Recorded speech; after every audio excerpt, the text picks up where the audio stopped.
ऐसे ही मजेदार हिंदी कहानियाँ सुनने के लिए हमारे चैनल स्टोरी वर्ल्ड को सब्सक्राइब कीजिए।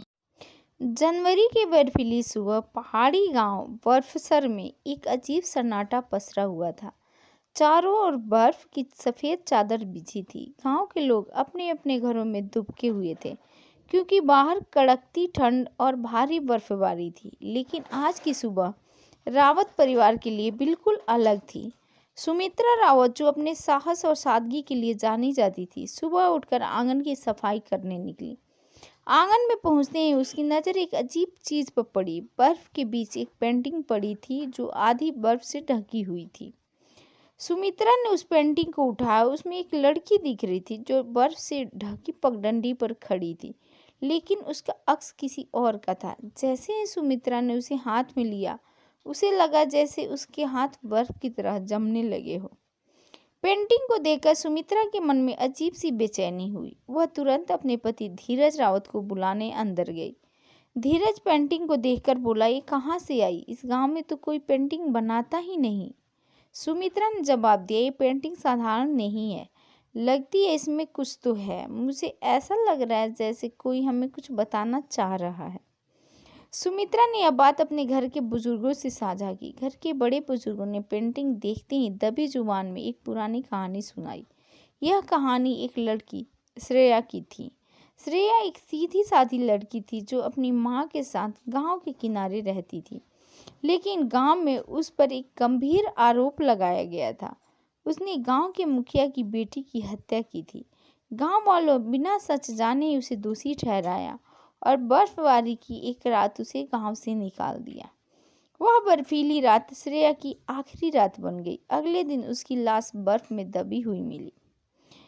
किंवदंती के अनुसार श्रेया की आत्मा हर साल जनवरी की बर्फबारी में लौटती है और इंसाफ मांगती है, लेकिन आज तक कोई उसकी मदद नहीं कर पाया। सुमित्रा का मन अब और परेशान हो गया। उसे लगने लगा कि यह पेंटिंग सिर्फ एक संजोग नहीं है, वह श्रेया की आत्मा का संदेश हो सकता है। लेकिन जब उसने गांव वालों से इस बारे में बात की तो सबने उसे चुप रहने को कहा। गांव का मुखिया देवेंद्र सिंह ने उसे डांटते हुए कहा, यह सब पुरानी बातें हैं, इनसे दूर रहो। जो लोग इन कहानियों में पढ़ते हैं उनका अंत अच्छा नहीं होता। लेकिन सुमित्रा मानने वालों में से नहीं थी। उसने ठान लिया कि वह इस रहस्य को सुलझाएगी। सुमित्रा ने पेंटिंग को ध्यान से देखा। उसमें दिख रही पगडंडी गांव के बाहर की ओर जाती थी। अगले दिन वह अकेले ही उस पगडंडी पर चल पड़ी। बर्फबारी के बीच चलते हुए उसे महसूस हुआ कि कोई उसका पीछा कर रहा है। वह मुड़ी, लेकिन वहां कोई नहीं था। चलते चलते वह एक पुरानी उजड़ी हुई झोपड़ी के पास पहुंची। झोपड़ी अंदर से खाली थी, लेकिन एक कोने में एक छोटा सा संदूक रखा था। संदूक खोलने पर उसे कुछ पुराने कागज मिले। उन कागजों में श्रेया का नाम लिखा हुआ था। कागजों में लिखा था कि श्रेया को फंसाया गया था। असल में मुखिया की बेटी की हत्या खुद मुखिया के बेटे ने की थी, लेकिन अपनी इज्जत बचाने के लिए मुखिया ने सारा दोष श्रेया पर मढ़ दिया था। सुमित्रा यह जानकर हैरान रह गई। अब उसके सामने दो रास्ते थे, या तो वह इस सच को दबा दे या फिर पूरी दुनिया के सामने लाए। सुमित्रा ने वह कागज लेकर गांव वालों को दिखाया, लेकिन गांव के लोग सच्चाई मानने को तैयार नहीं थे। मुखिया ने सभी को यह कहकर डराया कि अगर यह सच सामने आया तो वह गांव की प्रतिष्ठा खत्म हो जाएगी।